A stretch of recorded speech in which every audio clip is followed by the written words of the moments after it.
की बात हम बात करेंगे चोल वंश की। चोल जो कि इनका दक्षिण भारत में शासन था, एक विशाल शासन था चोल वंश का, जिसकी अगर स्थापना की बात करें तो इनकी स्थापना संस्थापक विजयालय थे। विजयालय और चोल पहले जो है ये अभिलेखों में लिखा हुआ है कि ये पल्लवों के सामंत थे। ये अभिलेख जो मिले हैं वो संस्कृत, तमिल, तेलुगु और कन्नड़ भाषा में मिले हैं। चोल पहले पल्लवों के सामंत थे, उसके बाद इन्होंने खुद का राज्य स्थापित किया। चोल राष्ट्र या चोल मंडलम अगर इनकी बात करें तो ये जो स्थापित था, ये राजधानी तंजौर थी। और ये जो इनका राज्य स्थापित था, ये चोलों का राज्य आप देख सकते हैं यहाँ पर था। और इनका राज्य इन्होंने श्रीलंका यानी सिंघल द्वीप पर भी शासन किया।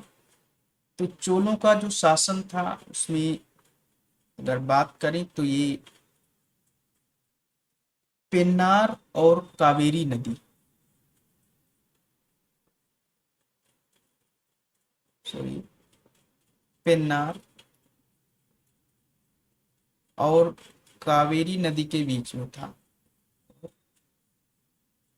कावेरी नदी के बीच में, पेन्नार और कावेरी नदी के बीच में जो क्षेत्र था वो इनका राज्य वहां पे अवस्थित था, समुद्र तट पर।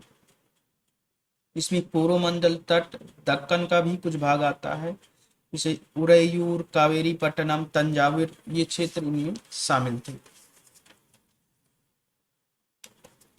विजयालय हमने बताया कि वो चोल साम्राज्य की स्थापना करता है, तंजौर पर ये अधिकार करके फिर नरकेसरी की उपाधि धारण करता है। तो ये जो विजयालय है, जब ये तंजौर पर आक्रमण करता है उसके बाद ये नरकेसरी की उपाधि धारण करता है, नरकेसरी की उपाधि। इनके अगर प्रमुख शासकों की बात करें तो परांतक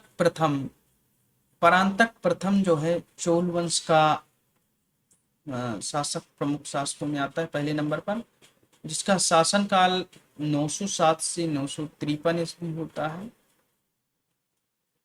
953 ईस्वी। ये पांड्य नरेश जो राज सिंह द्वितीय हैं और सिंघल राजा, इनकी जो संयुक्त सेना को वेल्लूर के युद्ध में पराजित करता है। तो पांड्य राजा और सिंघल, पांड्य एवं सिंघल राजा की सेना को, सिंघल राजा की सेना जो होती है, राजा की संयुक्त सेना, इसको बेलूर के युद्ध में, बेलूर युद्ध में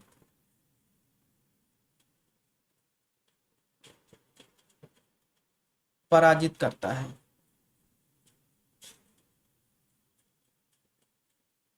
और उसके बाद ये मदुरा पर अधिकार कर लेता है और मदुरै कोंड की उपाधि धारण करता है।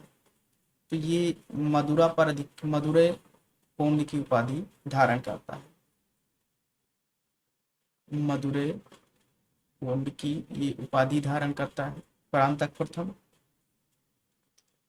इसको अपने शासनकाल में इसका एक युद्ध और होता है, अगर बात करें तो ये तक्कोलम का एक युद्ध होता है राष्ट्रकूट राष्ट्रकूट नरेश कृष्ण तृतीय से। तो कृष्ण तृतीय से ये पराजित होता है, कृष्ण तृतीय से पराजित होता है ये। और ये युद्ध होता है तक्कोलम का।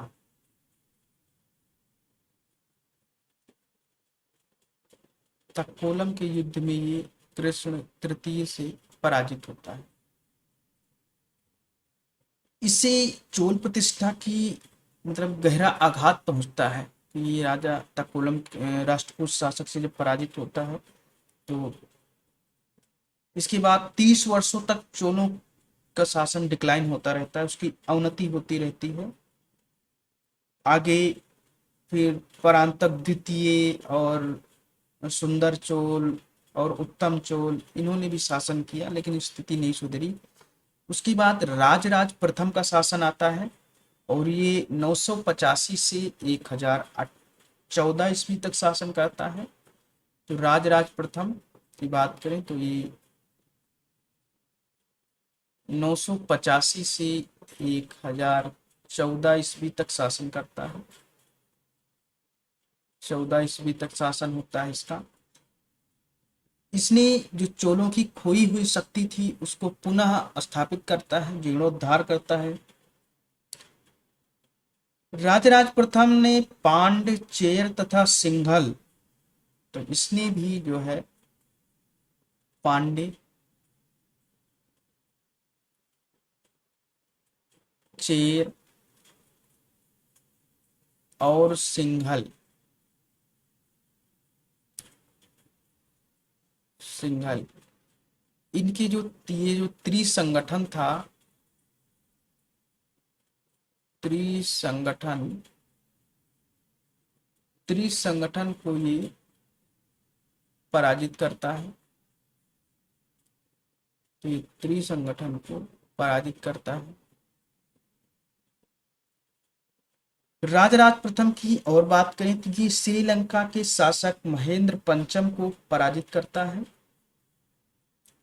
तो ये सिंघल शासक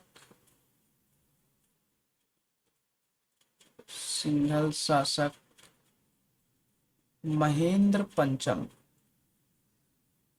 महेंद्र फिफ्थ को पराजित करता है।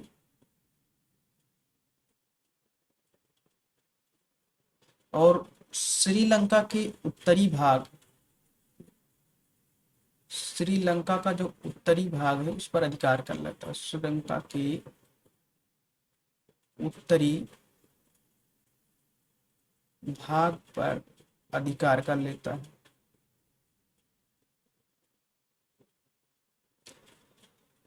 तो राजराज प्रथम, एक तो इसने त्रिसंगठन को पराजित किया, फिर सिंघल शासक महेंद्र पंचम को पराजित करता है और उत्तरी क्षेत्र जीत लेता है और वहां पर मुंडी चोल मंडलम की स्थापना करता है। जीतने के बाद मुंडी चोल मंडलम इसकी स्थापना करता है और देव मुंडी चोल की मतलब उपाधि लेकर के मुमड्डी चोल देव की उपाधि से धारण करता है। इसने मालदीव पर अपनी शक्तिशाली नौसेना की सहायता से जो विजय प्राप्त की थी। तो अगला इसने मालदीव पर विजय प्राप्त की थी, एक मालदीव पर, क्योंकि चोलों के काल में नौसेना बहुत ही शक्तिशाली थी तो इसने मालदीव पर भी विजय प्राप्त कर ली थी। ये ऐसा पहला शासक था। अगर इसकी बात करें तो इसने भूमि की पैमाइश कराई और कर निर्धारित किया, ये आगे अभी हम पढ़ेंगे। ये शैव धर्म का अनुयायी था और इसने बृहदेश्वर मंदिर का निर्माण कराया, जिसे राजरेश्वर या राजराज मंदिर कहते हैं। तो दूसरा, इसने बृहदेश्वर का मंदिर का निर्माण कराया, बृहदेश्वर मंदिर का निर्माण।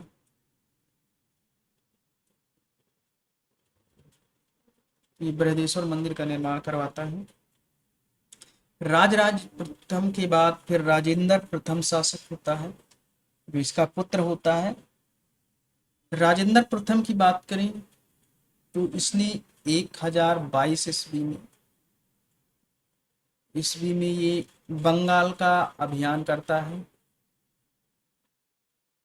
जब ये बंगाल का अभियान करता है 1022 ईस्वी में, तो इसने वहां पर पाल शासक जो होते हैं महिपाल को पराजित करता है और महिपाल को पराजित करने के बाद ये गंगईकोंड नामक एक नई राजधानी बनाता है। फिर गंगईकोंड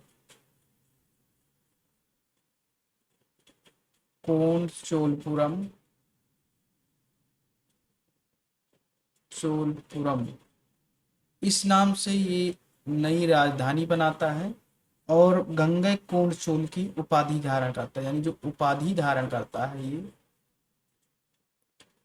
वो गंगैकोंड चोल, इसकी उपाधि धारण करके शासन करता है। हमने देखा था मैप में कि दक्षिण पूर्व एशिया का अभियान हुआ था, सैन्य अभियान, तो उसमें दक्षिण पूर्व एशिया इसका अभियान हुआ, दक्षिण पूर्व एशिया। और उस अभियान में अगर बात करें तो उसमें मलय, मलय प्रायद्वीप,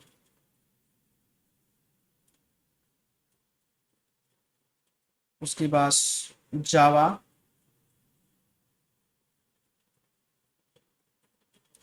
सुमात्रा आदि द्वीपों पर जो है ये अधिकार करता है। राजेंद्र प्रथम की अगर बात करें तो ये एक विद्वान भी था, एक विद्वान था। इसने वैदिक शिक्षा के लिए जो है अनेक संस्थाओं की स्थापना कराई और शिक्षा के लिए इसने भूमि अनुदान दिया। तो शिक्षा हेतु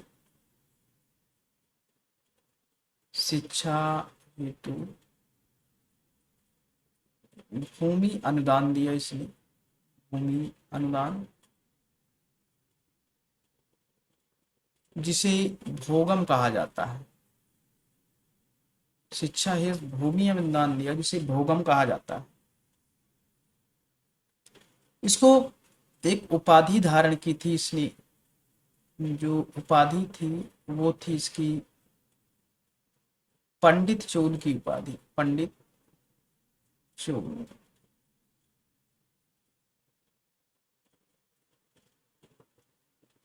इसने पंडित चोल की उपाधि धारण की। इसके बाद इसका पुत्र शासक बनता है जो राजाधि प्रथम होता है, और ये चालुक्य नरेश जो सोमेश्वर होते हैं उससे लड़ते हुए इसकी मृत्यु हो जाती है। फिर राजेंद्र द्वितीय शासक बनता है, वो रणक्षेत्र में भी अपना अभिषेक करता है, सोमेश्वर से लड़ता है। हमने पढ़ा था कि जो चालुक्य नरेश सोमेश्वर था वो फिर लड़ते हुए इतना विक्षिप्त हो जाता है, हार जाता है, और हारने के बाद फिर वो नर्मदा तुंगभद्रा नदी में डूबकर आत्महत्या कर लेता है। फिर वीर राजेंद्र शासक बनता है। अधिराजेंद्र मूल चोल का अंतिम जो है, अब यहाँ से मूल चोल वंश अधिराजेंद्र के समय अंतिम शासक होता है और जनता उसको विद्रोह करके हटा देती है।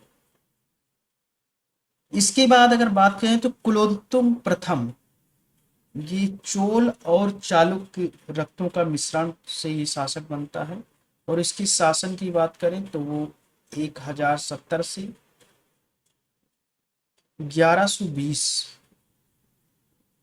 इसके रक्त में चोल और चालुक्य का मिश्रण था, चोल चालुक्य मिश्रित था ये, क्योंकि इसके पिता जो चालुक्य वंश के शासक थे और माता जो थी वो चोल वंश की राजकुमारी थी। इसी के शासन से चोल और चालुक्य वंश की शुरुआत हो जाती है।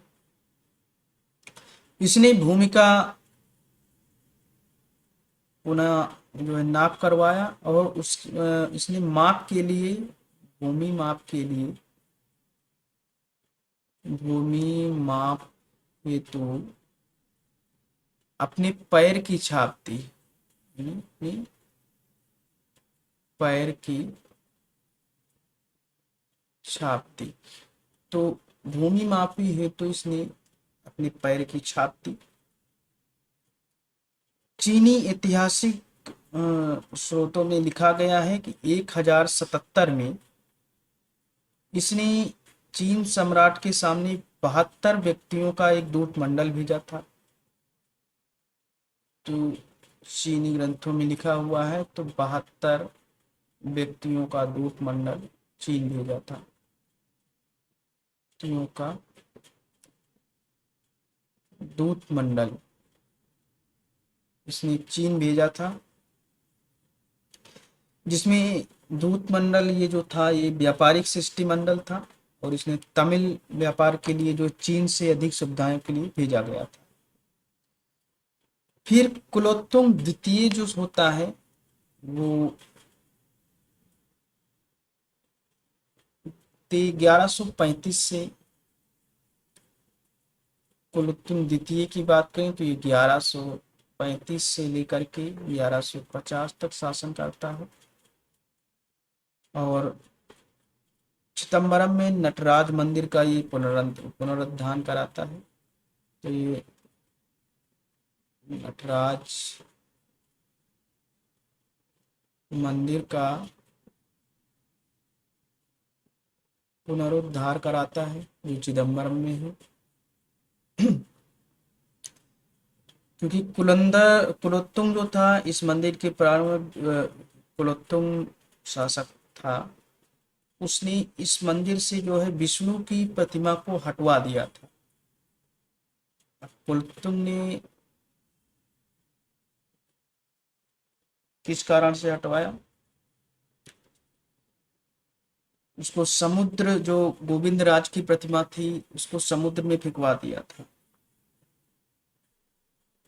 चोल काल की बात करें तो यहाँ चतुर्भुज नटराज यानी शिव की प्रतिमा जो है उसकी एक विशेष रचना है, हम आगे पढ़ेंगे। और इस वंश के अगर अंतिम शासक की बात करें तो राजेंद्र तृतीय था, तो ये अंतिम शासक था। चोल वंश का या चोल चालुक्य का जो मिश्रित था, ये अंतिम शासक। बात करें चोलकालीन प्रशासन व्यवस्था की, इनका प्रशासन कैसा था, शासन किस तरह का इनका चलता था। तो चोलकालीन शासन व्यवस्था में, क्योंकि जो इनका शासन था उसका ना एक विधिवत विशिष्ट प्रक्रिया अपनाई गई थी। समस्त सत्ता जो है, जो केंद्र सेंटर होता था, केंद्रीय सत्ता होती थी, उसका नियंत्रण होता था। और ये अंतिम हमने बताया कि इनका जो पंचायत व्यवस्था जैसे इस समय लागू थी, वैसे इनका उस समय स्थानीय शासन था, वो भी स्वायत्त था। और जो चोल सम्राट थे उनका पद वंशानुगत होता था, तो इनकी सत्ता बहुत ही मजबूत थी। चोल सम्राट की प्रतिमा जो है मंदिरों में लगाई जाती थी। जो सम्राट होते थे, सम्राट की जो प्रतिमा ये मंदिरों में लगाई जाती थी और इनकी पूजा की जाती थी। चोलों से पूर्व अगर बात करें तो जिसकी जो मूर्तियां मंदिरों में लगाई गई थी, तो कुषाण काल में आप पढ़ेंगे देखेंगे तो कुषाणों की भी मूर्तियां मंदिरों में लगाई जाती थी। हमने पढ़ा था कि कुषाण की मूर्ति भी मंदिरों में लगाई गई थी, उनकी भी मूर्तियों की पूजा होती थी। और ये जो कुषाणों की मूर्तियां लगाई गई थी, इनकी ये प्रकृति मतलब ये प्रथा जो थी ये रोमन कला, रोमन से जो प्रथा थी वहां से लिया गया था, क्योंकि रोमन प्रथा में भी वहाँ यूनानी देवताओं या यूनानी शासकों की मूर्तियां लगाई जाती थी। चोल प्रशासन की बात करें तो एक बहुत बड़ा प्रशासन था इनका, विस्तृत था, और व्यवस्था इनकी काफी जटिल व्यवस्था थी। नौकरशाही बहुत बड़ी थी इनकी, इसीलिए इनकी व्यवस्था उसी नौकरशाही से संचालित होती थी। जो उच्च श्रेणी के अधिकारी होते थे, जो उच्च श्रेणी के अधिकारी थे, उच्च श्रेणी के अधिकारी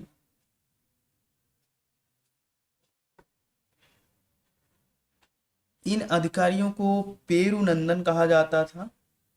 पेरुंदनम यानी पेरुंदनम कहा जाता था इनको।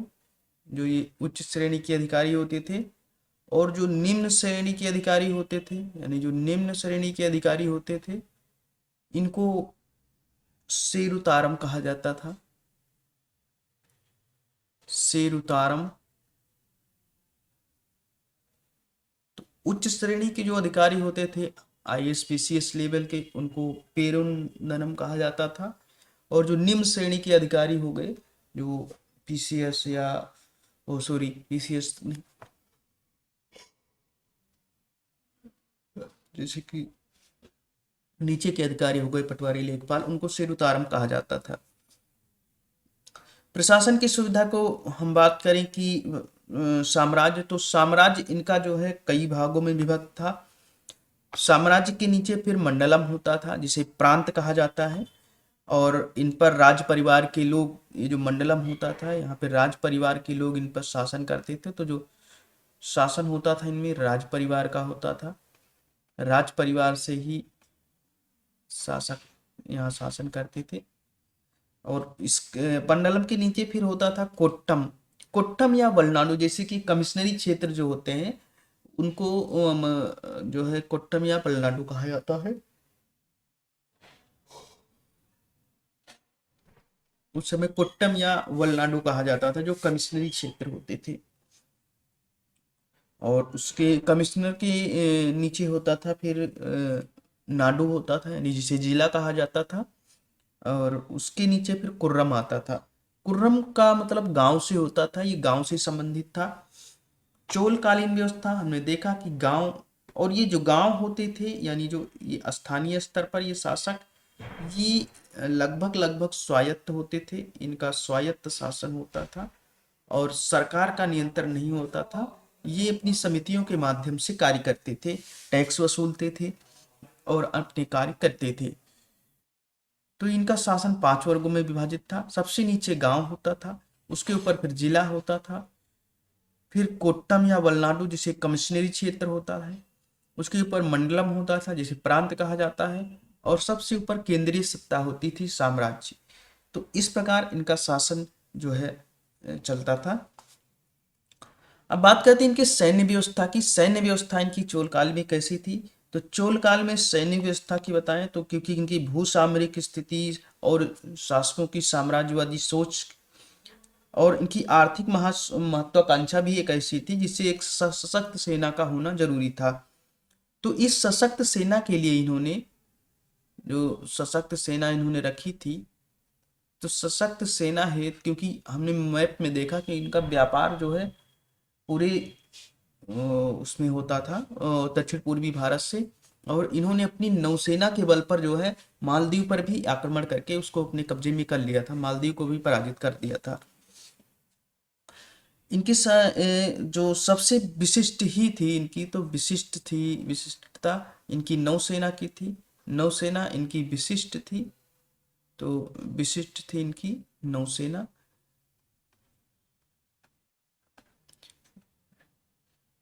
और जो बंगाल की खाड़ी है वो चोलों के लिए एक झील बन गई थी। तो बंगाल की खाड़ी को इन्होंने, वे आप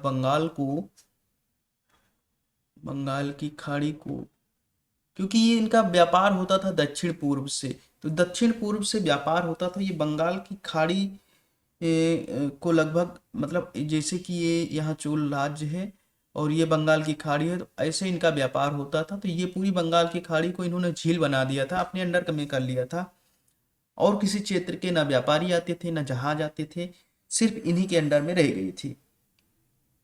फिर चोलों की जो छावनियां होती थी उसको कड़गम कहा गया। जो सेना की जो छावनियां रहती थी जिसमें चोल सेना रहती थी उसे कड़गम कहा जाता था।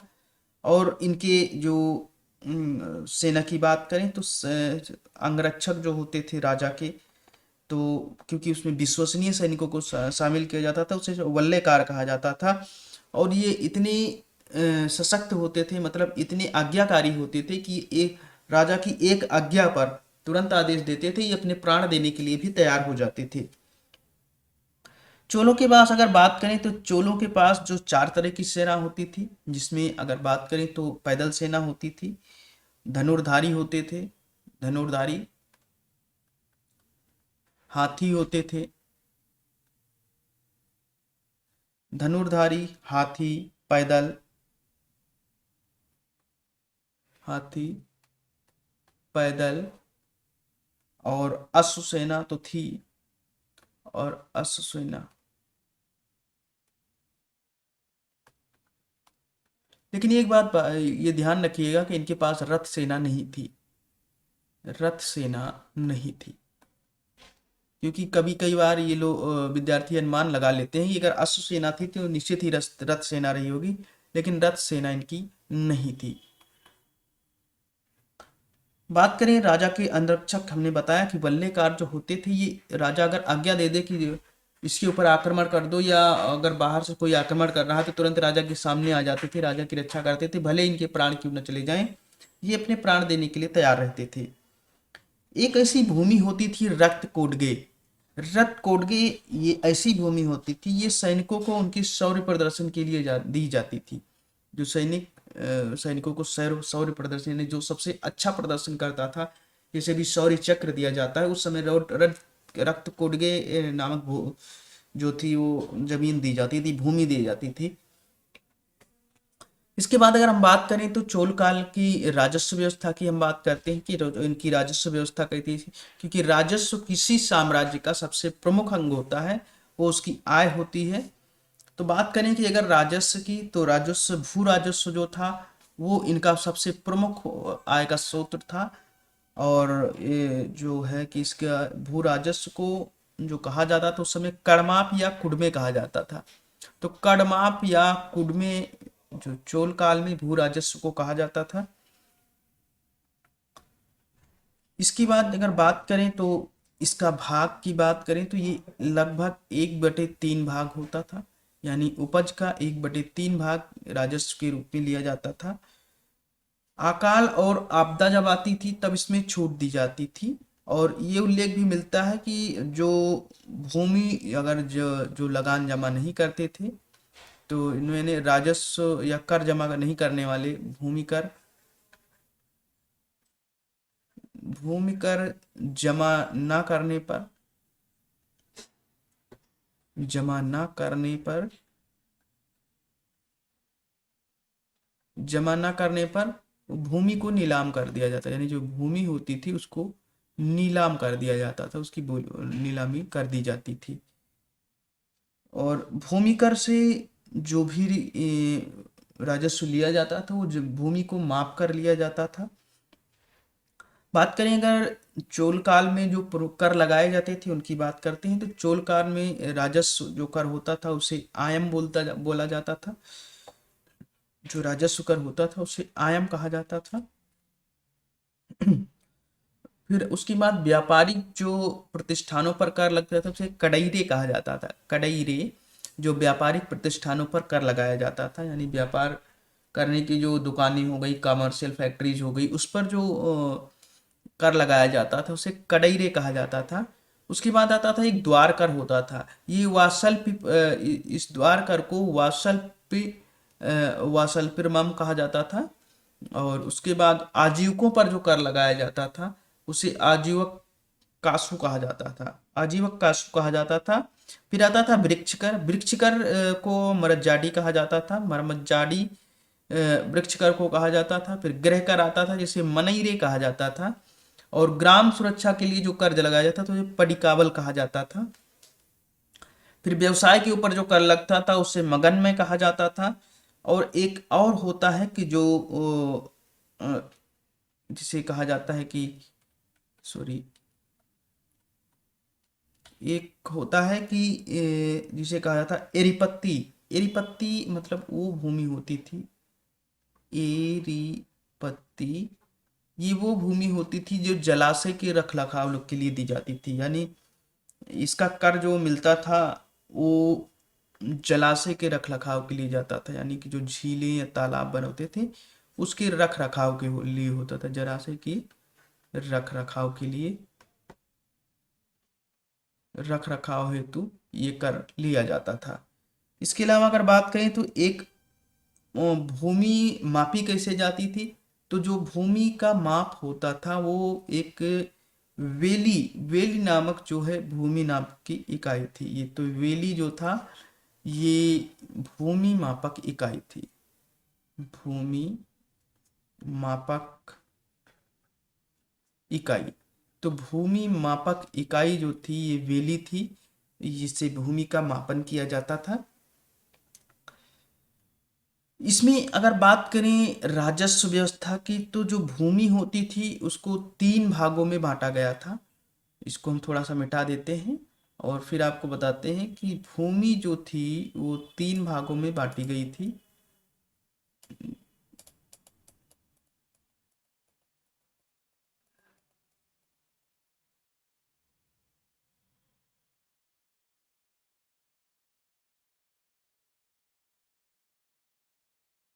हाँ, भूमि की बात करें तो ये 3 भागों में बांटी गई थी, जिसमें ब्रह्मदेय भूमि ये 3 भागों में थी। ब्रह्मदेय, ब्रह्मदेय और देवदान, और एक और था जिसे साल भोग कहा जाता था। साल भोग। तो ये 3 भागों में भूमि को बांटा गया था।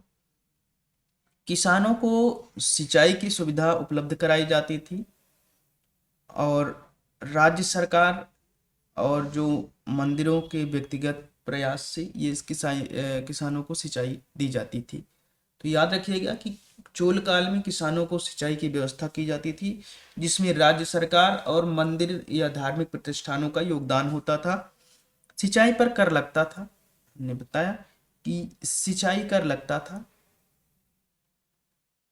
सिंचाई कर वसूला जाता था, और ये जो कर होता था इस पर कुछ लोगों को छूट भी मिलती थी, और ये छूट जो थी वो सेवा विधि के रूप में दी जाती थी, यानी उससे सेवा ली जाती थी राज्य के लिए, और उनको सिंचाई में छूट दी जाती थी।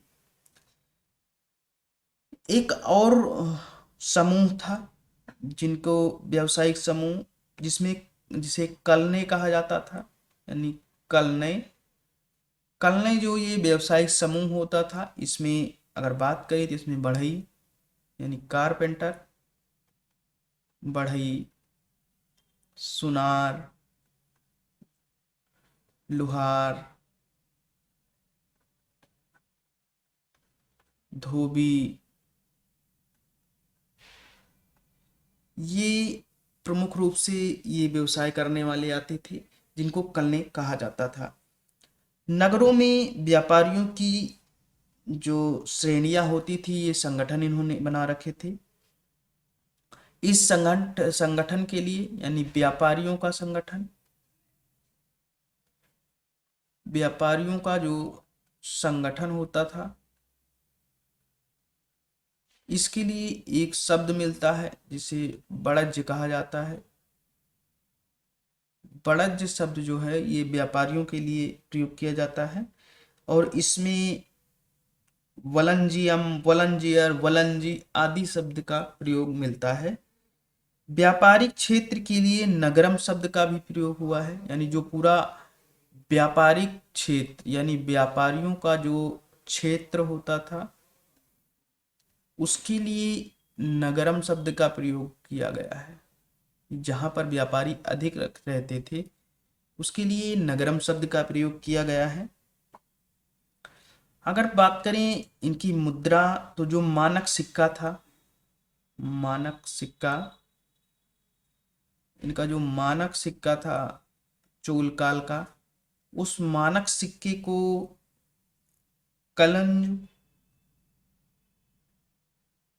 कलंजु या इसी को कल्याणजू कहा जाता था। कल्याणजू कहा जाता था। तो कलंज या कल्याणजू इनका मानक सिक्का होता था, एक इंपॉर्टेंट पॉइंट। दूसरा ये कि जो व्यापारियों का क्षेत्र होता था, व्यापारियों की कॉलोनी होती थी, उसे नगरम कहा जाता था। व्यापारियों का जो संगठन बनता था उसे बड़ज्ज कहा जाता था। कलने जो है वो कुछ मतलब जो शिल्पीकार समूह के लोग होते थे उनको कहा जाता है। भूमि के 3 प्रकार होते थे, ब्रह्मदेव, देवदान और मतलब सालभोग। इसके अलावा चोल काल में जो मंदिर थे वो आर्थिक गतिविधियों का केंद्र था, जैसे हमने पहले बताया कि ये सिंचाई में भी सहयोग करते थे किसानों की। मंदिर आर्थिक गतिविधियों के केंद्र थे और ये बैंकिंग का कार्य करते थे। तो इम्पोर्टेंट फैक्ट है कि जो मंदिर थे, मंदिर ये मंदिर जो है बैंकिंग और कमर्शियल कार्य करते थे। तो ये बैंकिंग का भी कार्य करते थे, साथ में ही आर्थिक गतिविधियों के भी केंद्र थे ये। तो बैंकिंग और आर्थिक कार्य करते थे।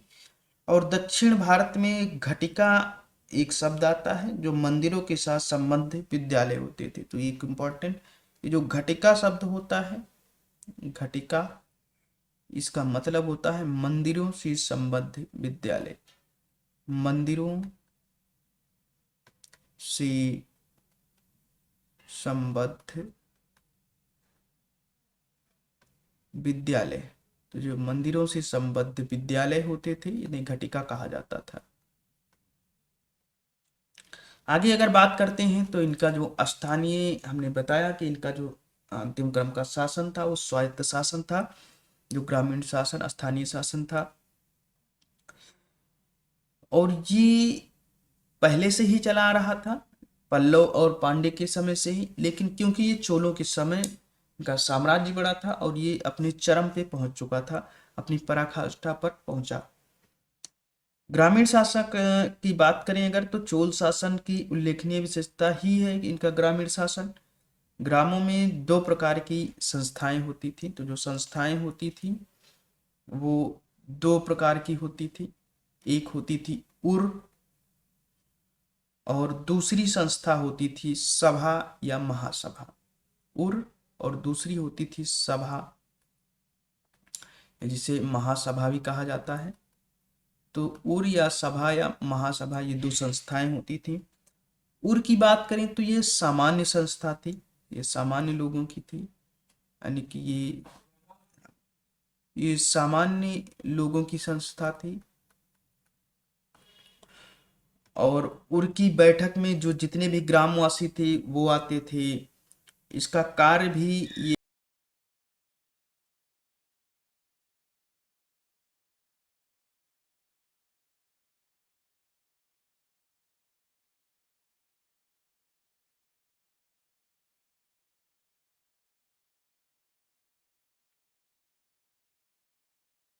जैसे कि हमने कहा, सामान्य लोगों की जो संस्था थी ये अपने प्रतिनिधियों को नगद वेतन देती थी और दस्तावेज तैयार करती थी।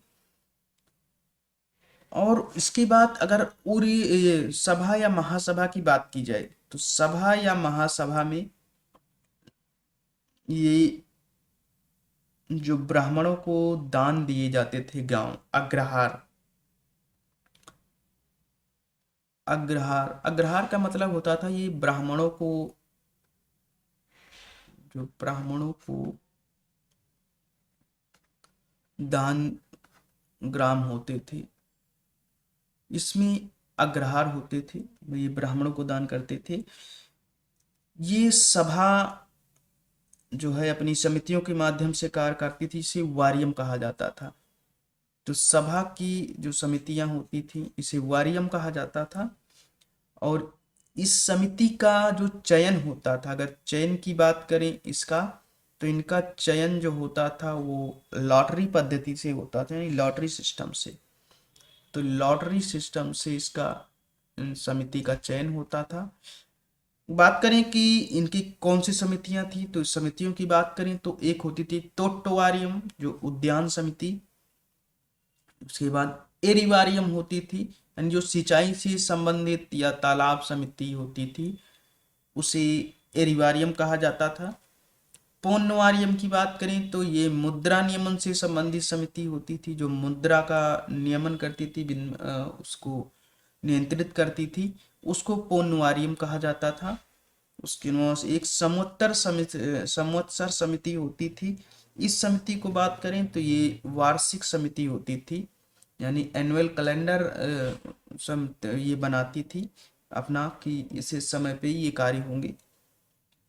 इसके अलावा एक जो जिसे तूनियर या तकुर्रम कहा जाता था। तो इसमें तूनियर या तकुर्रम होता था एक, तकुर्रम। इसका मतलब ये होता था कि जो बड़े बड़े नगरों में गांव का जो है स्थानीय प्रशासन में जो बड़े नगर होते थे, वहां पर एक ग्राम संघ होता था, उसमें जो समिति होती थी उसे तकुर्रम कहा जाता था।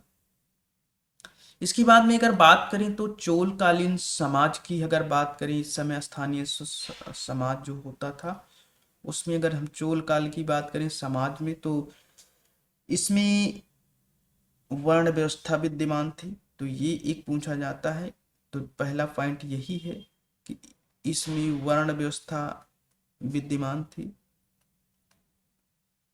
वर्ण व्यवस्था के लक्षण थे। समाज दो वर्णों में बटा था, ब्राह्मण और गैर ब्राह्मण। जो वर्ण व्यवस्था थी इसमें ब्राह्मण और गैर ब्राह्मण यानी दो वर्णों में बटा हुआ था, ब्राह्मण और गैर ब्राह्मण में। व्यावसायिक आधार पर वर्ग विभाजन का भी उल्लेख मिलता है, जिसे वलंगई व इडंगई कहा जाता है। तो जो वलंगई होते थे, सॉरी, वलंगई जो होते थे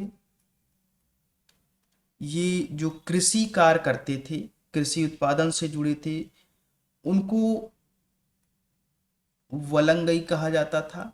और दूसरे थे इडंगई, इडंगई ये वो लोग होते थे जो मजदूरी और शिल्पीकार होते थे। तो ये मजदूर और शिल्पीकार होते थे, ये मजदूर और शिल्पीकार थे। इनको अगर इनके कृषक की बात करे जाए तो इन्हें आदरणीय स्थान प्राप्त था समाज में, सॉरी, इनको आदरणीय स्थान प्राप्त था। और जो शिल्पीकार श्रेणी की थे इनको हेय समझा जाता था। और इस समाज में अगर बात करें तो दास प्रथा का उल्लेख मिलता है, यानी दास प्रथा थी, दास प्रथा थी, लेकिन ये बड़े पैमाने पर नहीं थी। और सती प्रथा बहुविवाह प्रचलन में था, और पर्दा प्रथा नहीं थी। तो पर्दा प्रथा नहीं थी, पर्दा प्रथा का प्रचलन नहीं है, लेकिन सती प्रथा, सती और बहुविवाह ये दो प्रचलन में थे। तो सती और बहुविवाह प्रचलन में थे, लेकिन पर्दा प्रथा नहीं थी। तो ये हमारा चोल शासन से संबंधित, चोल काल से संबंधित क्वेश्चन थे। तो यहाँ हमारा चोल काल कंप्लीट होता है। हम